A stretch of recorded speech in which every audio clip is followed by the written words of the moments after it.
The musicians hired in Genoa by Captain Lubert were mediocre. The emperor had heard them in Longon when they arrived and was not pleased with them. An excellent artist from Milan, Gavadiano, who had spontaneously come to offer his talents to the emperor, was named conductor, and as the basic elements were good, he turned them into an excellent band that accompanied the Elban battalion to Paris. Gavadiano was then named head of the guard band and also worked in the chapel. It was a just reward for his disinterestedness and his love for the emperor.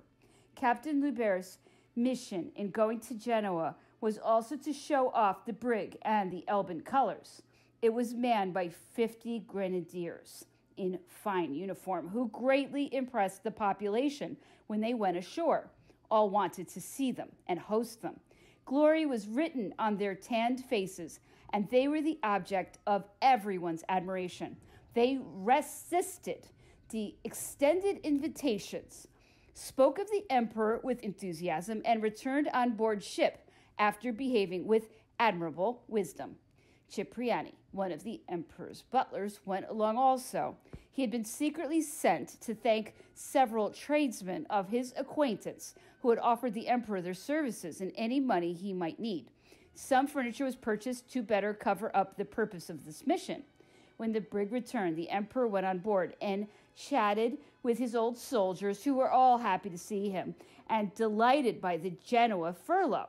He inquired whether they had been well treated during the crossing. One of them, a wine lover nicknamed La Comète, replied, "Sire, that was quite a party." "Any complaints? You didn't lack for wine, judging by your color." "That's only a sunburn, sire.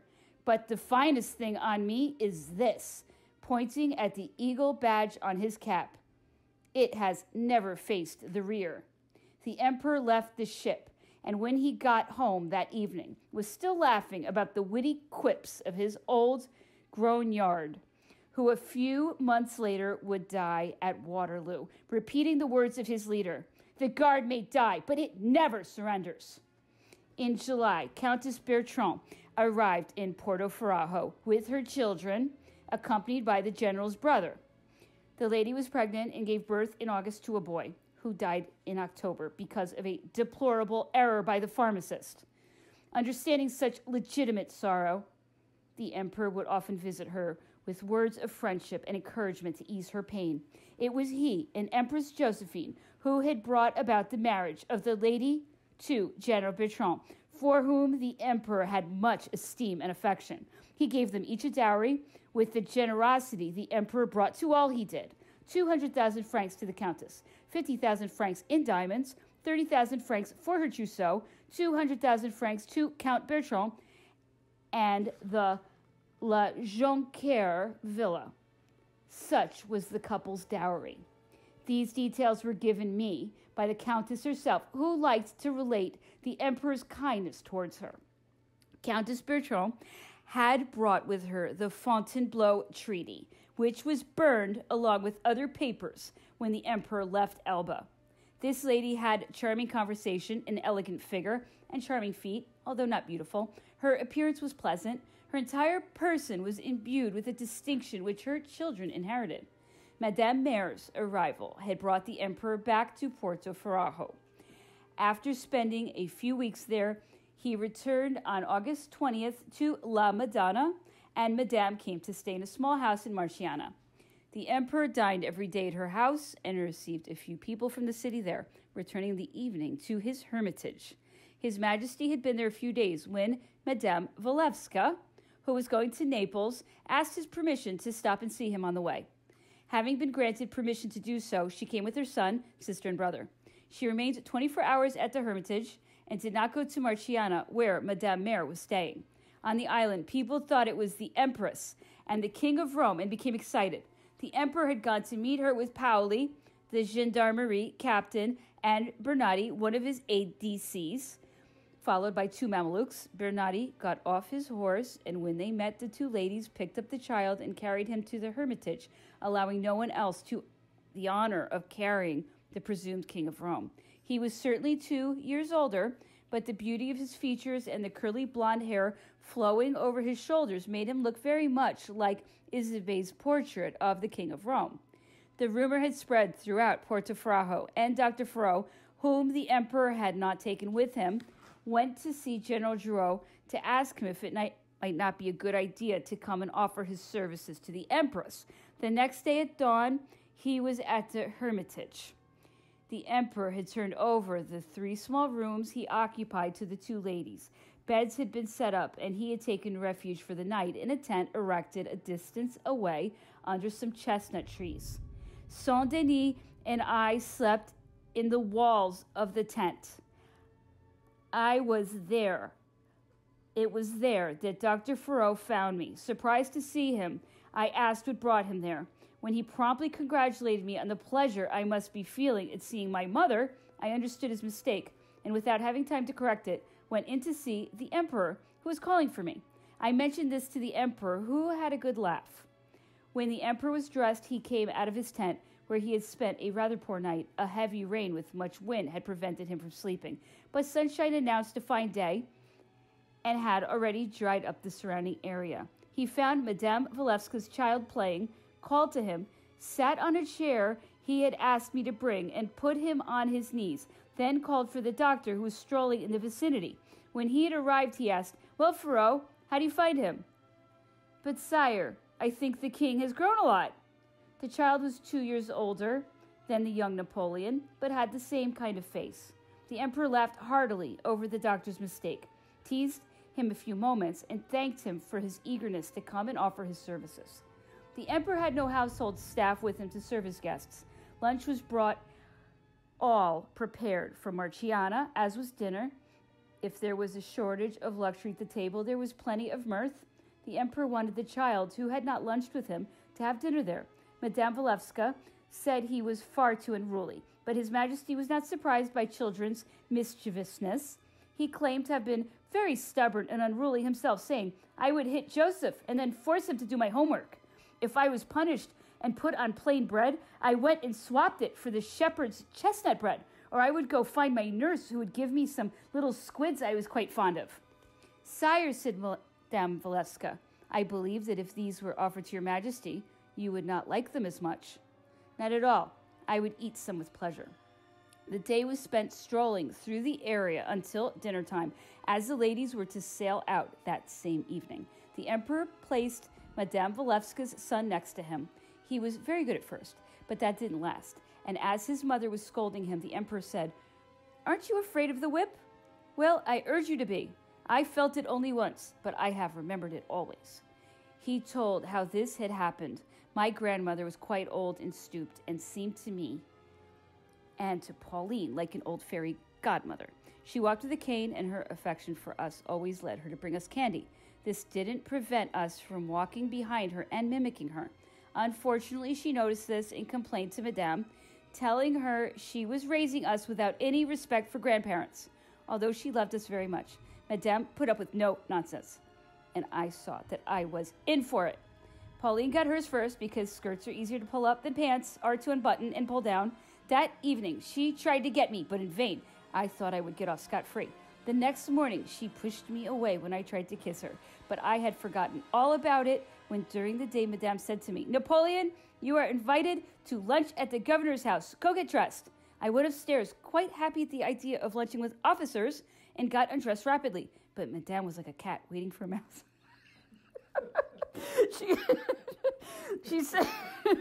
She suddenly entered my room, closing the door behind her. I realized the trap into which I had fallen, but it was too late. I had to submit to the spanking. And as the child had listened with great care, the emperor said to him, 'Well, what do you think of that?' 'But I don't make fun of Mama,' he replied, with a contrite look on his face that pleased the emperor, who kissed him, saying, 'That's a good answer.' During the day, the gendarmerie captain told him he had just received a report that 2 soldiers in the Corsican regiment had exchanged blows with their swords.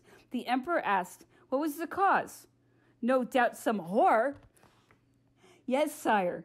'Which man was wounded?' 'The one who appears to be guilty, having insulted the woman whom the other was holding by the arm and wanted to appropriate her for himself.' That's only just. Even the meekest animal will bite anyone who tries to take its food away from it. Madame Valeska, later Countess Ornano, was a ravishing beauty at the time. The emperor knew her in Poland. She bore him a son, was always very devoted to him, and never failed the emperor in difficult times, either at Fontainebleau in 1814 or at Malmaison in 1815. At the time I am writing of, when she arrived in Elba, she had put on a little weight, without her waist showing it too much. An open and calm expression on her face revealed the sweetness of her character. Her sister, who was with her, appeared to be 18. She was slender, with the head of an angel. 2 days later, after their arrival, these ladies went back on board the ship that had brought them and sailed for Naples. The emperor accompanied them to the Marchand marina and was most courteous.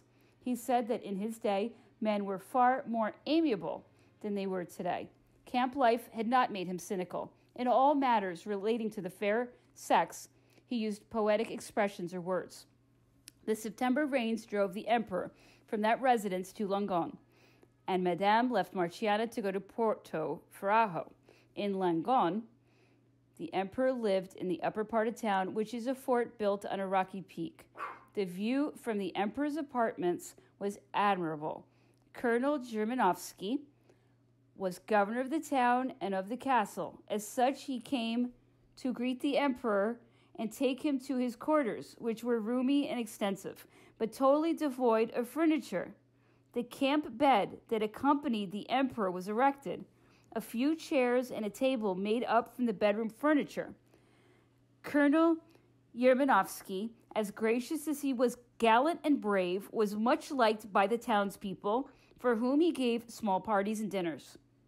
During the few weeks the emperor spent in that residence, he was always joined at table by the governor and a few town officials. The evening gatherings lasted until 10 p.m., at which time the emperor went home. 2 days before the departure from Langon, Princess's secretary, Monsieur Marie, brought the emperor a letter announcing her imminent arrival. The emperor's questions came so fast that the messenger was dumbfounded, asking the emperor to excuse him for his confusion of mind caused by the emotion of being in his presence. After allowing him to calm down, the emperor listened to him and told him to go wait for him in Porto Ferrajo, where he would be in a few days. During the emperor's stay in Marciana, a rumor circulated that General Brucelar, governor in Corsica for Louis XVIII, had sent an emissary to Algiers to induce the pirates to kidnap the emperor during one of the excursions when he left Porto Ferrajo and returned there by sea. Spotting one morning from his bedroom some small ships within sight of Porto Langon that he thought were Barbary ships, he asked me for his spyglass, rested it on my shoulder, and soon realized he was not mistaken. Their presence so close to his residence at that time, when such rumors were circulating, led him to order the brig Inconstant to set sail from Porto Ferrajo, where it was, and come drop anchor at Langon. As soon as it arrived, Captain Tayada, the bridge skipper, came to receive his orders. A note then addressed to Colonel Yermanovsky said this: Colonel, you shall take on board ship 1 officer, 1 sergeant, 4 corporals, and 24 men from the chasseurs battalion, being careful to select those who are not prone to seasickness. You shall also take 1 sergeant, 1 corporal, and 10 men from the commando battalion, with the same stipulations, and personally supervise the embarkment. Once the embarkment was completed, the brig sailed out immediately. The emperor kept it in sight for a long time, but the vessels vanished when they saw it, and the brig returned to port that evening. Madame Dargis also arrived at that residence from Prangan, a place 4 leagues from Geneva along the lake where King Joseph and his family lived. She brought letters from the king. She asked permission to remain on the island, and the emperor didn't know what to do, as she was without means. San Martino was being built, and the position of concierge was about to become available. She asked me to solicit that position for her, and the emperor granted it. This woman came from Nancy and was rather quixotic. She felt obliged to write me a poem to thank me for the position I had obtained for her. I read this to the emperor, who laughed over it, and after that, whenever he referred to her, he would call her my lunatic, although she was not that, but she had a mania for writing and expressing herself in rhyme. The various journeys made by the emperor had provided all the time required to complete the modifications to his residence. The princess's apartment, the ballroom, and the theater were finished. The emperor returned to Porto Ferrajo. A pretty garden had been planted and covered with sod, and flowers were growing everywhere. On his return, he had fine certificates handed out to a few grenadiers who were asking to go back to France. The emperor had been able to tally up his revenues and expenses since he had been on the island and felt the need to bring about some changes in his household. These were made in the food arrangements and a few salaries that were too high. Some messes were eliminated and replaced by allowances. Only his mess remained. I continued to have mine. This resulted in a substantial saving in the service. He was kind enough to tell me himself that he could now only give me 2,500 francs out of the 5,000 he used to give me. I told him it was much more than I needed, that 1,000 francs was more than sufficient for my needs. That evening at bedtime he told me, "You will make up the 5,000 francs out of my private purse." I tried to protest this, but he said, "That is my will."